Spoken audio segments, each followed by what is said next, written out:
Hello students, चलिए हम समझते हैं नाबार्ड का कंट्रीब्यूशन किसमें, रूरल इकोनॉमी के डेवलपमेंट में। नाबार्ड का देखिए क्या कंट्रीब्यूशन हुआ है रूरल इकोनॉमी जिससे कि डेवलप हुई है। तो firstly this is financial contribution. तो फाइनेंशियल कंट्रीब्यूशन नाबार्ड ने देखिए किस तरीके से किया। एक तो शॉर्ट टर्म्स लोन जो प्रोवाइड किए जाते थे फार्मर्स को क्रॉप प्रोडक्शन के लिए, यानी कि फसल उगाने के लिए, उनको ना एक्सटेंडेड कर दिया गया, यानी कि वो बढ़ा दिया गया और उनको रीफाइनेंस कर दिया गया, यानी कि दोबारा शॉर्ट टर्म लोन दिए गए। और रूरल इंफ्रास्ट्रक्चर डेवलपमेंट फंड की स्थापना हुई इस बीच में, सेटअप हुई 1956 में RIDF out of the shortfall in lending to priority sector by scheduling commercial banks. तो जो भी स्केड्यूल्ड कमर्शियल बैंक्स होते थे, यानी कि जो प्रोवाइड कराते थे लोन किसको, प्रायोरिटी सेक्टर को, एग्रीकल्चर को, तो शॉर्टफॉल होता था मनी का, लेकिन फिर भी सेटअप किया गया RIDF। ऑब्जेक्टिव क्या था इसका कि प्रोवाइड कराना लोन्स स्टेट गवर्नमेंट को और स्टेट ओन्ड कॉरपोरेशंस को to enable them to complete ongoing rural infrastructure project. इसका ऑब्जेक्टिव था कि जो स्टेट गवर्नमेंट है उनको लोन प्रोवाइड कराना होता था, और जो स्टेट ओन्ड कॉरपोरेशन है उनको इस तरीके से इनेबल करना था कि जो रूरल इंफ्रास्ट्रक्चर प्रोजेक्ट हैं तो उनको वो कंप्लीट कर सके, यानी कि इतना मनी, इतना लैंड उनको करना होता था कि रूरल इंफ्रास्ट्रक्चर प्रोजेक्ट को डेवलपमेंट किया जा सके। Eligible activities are classified under 3 categories. तो 3 कैटेगरीज में ये एक्टिविटीज़ को क्लासीफाई किया गया जो कि एलिजिबल थी, जिनको लोन मिलता था। First is agriculture and related sector, agriculture से रिलेटेड जो भी सेक्टर था, चाहे एलाइड सर्विसेज थी, लाइव स्टॉक था, सोशल सेक्टर, और रूरल कनेक्टिविटी। रूरल कनेक्टिविटी मतलब कि रूरल से अर्बन को कनेक्ट करना, चाहे सड़कों के थ्रू, चाहे आपके ट्रेड के थ्रू। इसके बाद लॉन्ग टर्म इरिगेशन फंड आया, LTIF। तो अनाउंस हुआ था ये 2016 to 17 के बजट में। और for fast tracking completion of 99 medium and major irrigation project, यानी कि 99 medium and major irrigation project थे, तो वो जल्दी से जल्दी कंप्लीट हो जाएं, इसके लिए इरिगेशन फंड लाया गया, यानी कि सिंचाई के लिए। वेयर हाउस इंफ्रास्ट्रक्चर फंड आया, फिर इसमें प्रोवाइड किया जाता था लोन फंड किसको, scientific storage infrastructure in rural areas. देखिए चीज़ों को स्टोर भी तो करना होता था पोस्ट हार्वेस्ट के बाद में, यानी कि जब भी आप हार्वेस्टिंग कर रहे हैं, चाहे कोई सीड्स हो, चाहे जो आपका उगाया हुआ है, तो उनके लिए, उनकी हेल्प करने के लिए स्टोरेज इंफ्रास्ट्रक्चर दिया गया।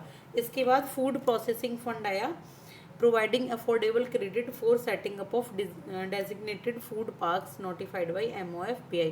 तो ये मिनिस्ट्री थी, मिनिस्ट्री ऑफ फूड।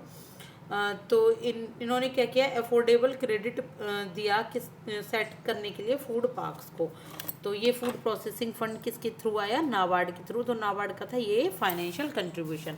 अब हम देखेंगे नाबार्ड का डेवलपमेंट कंट्रीब्यूशन क्या रहा। इसने किसान क्रेडिट स्कीम लॉन्च की, नाबार्ड के द्वारा ही डिज़ाइन की गई थी RBI के साथ 1998 में, ताकि क्रॉप लोन्स, फसल के लिए लोन्स प्रोवाइड किए जा सके किसानों को।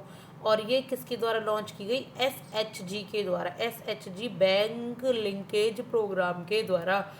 प्रोजेक्ट ई शक्ति लॉन्च हुआ इसमें SHG को डिजिटलाइज करने के लिए, यानी कि ई शक्ति से क्या हुआ कि जो आपका सेल्फ हेल्प ग्रुप्स थे, जो बैंक थे, उनको इंटरनेट के थ्रू ही आप इनसे लोन ले सकते थे, या किसान क्रेडिट कार्ड ये बनवा सकते थे, या जो भी और भी कोई आपकी प्रोसेसिंग होती थी तो वो आप इंटरनेट के थ्रू ही कर सकते थे घर बैठे।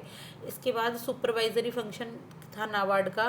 देखिए नाबार्ड मेनली तो अब तक आपने सुना होगा कि वो सुपरवाइज ही करती है, तो आज जान लिया होगा कि ये फाइनेंशियल और डेवलपमेंट कंट्रीब्यूशन भी अपना देती है, लोन प्रोवाइड करने की में हेल्प करके, और किसान क्रेडिट कार्ड और SHG बैंक के साथ लिंकेज करके। तो देखेंगे अब सुपरवाइजरी फंक्शन क्या है नाबार्ड के। ये रीजनल रूरल बैंक्स, यानी कि रीजनल रूरल बैंक्स के थ्रू सुपरवाइज करती है, इन इंस्टीट्यूशन को सुपरवाइज करती है। Rural cooperative banks including state and district central cooperative banks जो होते हैं उनको सुपरवाइज करती है, यानी कि इसमें कितना मनी है, कितना ये लोन दे सकते हैं, कितना इनके पास अपना रेशियो है, लिक्विडिटी रेशियो, तो ये सारा कुछ मैनेज करती है। Primary agricultural credit society PACS को primary cooperative agricultural and rural development banks को और state cooperative agricultural and rural development banks को। तो इन सबको क्या करती है, सुपरवाइज करती है। अब हम देखेंगे किसान क्रेडिट कार्ड के बारे में। तो देखिए किसान क्रेडिट कार्ड 1998 में लॉन्च हुआ था, इंट्रोड्यूस हुआ था, और ये फार्मर्स को दिया जाता था कि वो जितनी भी उनकी होल्डिंग्स होती हैं, यानी कि जो भी उनके पास खेती बाड़ी होती है, तो उनको उसकी सीड्स के लिए, फर्टिलाइज के लिए, पेस्टिसाइड्स के लिए, तो इस लोन ले सकें उन सबको खरीदने के लिए और अच्छे तरीके से अपनी फसल को उपजाऊ बना सकें। तो किसानों को एक किसान क्रेडिट कार्ड दिया जाता था, यानी कि लोन ले पाते थे इस क्रेडिट कार्ड के थ्रू वो। और ये जो स्कीम है फर्दर एक्सटेंड कर दी गई for the investment credit requirement. तो किसानों को अगर और तरीके की भी क्रेडिट रिक्वायरमेंट की ज़रूरत होती थी ना, जैसे एग्रीकल्चर के अलावा एलिड सर्विसेज की, नॉन फॉर्म एक्टिविटीज़ की, तो उसके लिए भी किसान क्रेडिट कार्ड ने हेल्प की। किसान स्कीम इम्प्लीमेंटेड की गई किसके द्वारा, कमर्शियल बैंक्स के द्वारा, यानी कि जो लोन लिए जाते थे इस क्रेडिट कार्ड के थ्रू वो commercial banks, RRB, small finance bank और कोऑपरेटिव बैंक्स के थ्रू ले लिए जाते थे। KCC limit to be fixed on the basis of operational land holdings, cropping pattern and scale of finance.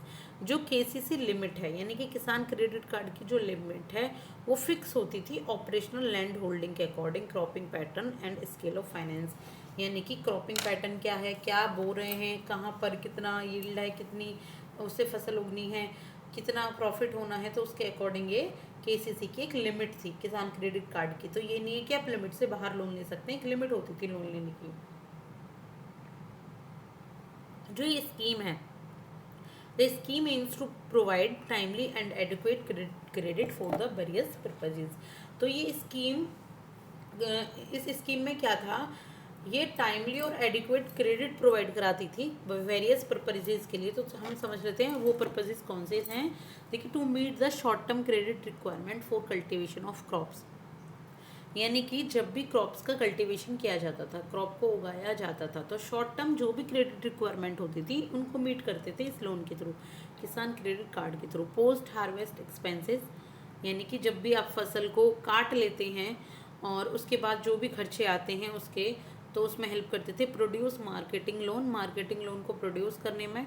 Consumption requirement of farmers household, farmer household के जो भी consumption requirement होते थे उसमें। Working capital for maintenance of farm assets, जो भी farm assets होते हैं, फार्म असेट्स मीन्स जो भी चाहिए होता है, जो भी फार्म के असेट्स है, आपका खेती है, आपका ज़मीन है, आपके हल हैं, या कोई भी आप यूज़ कर रहे हैं कोई भी टूल, तो उनके लिए जो मेंटेनेंस के लिए वर्किंग कैपिटल चाहिए होती थी।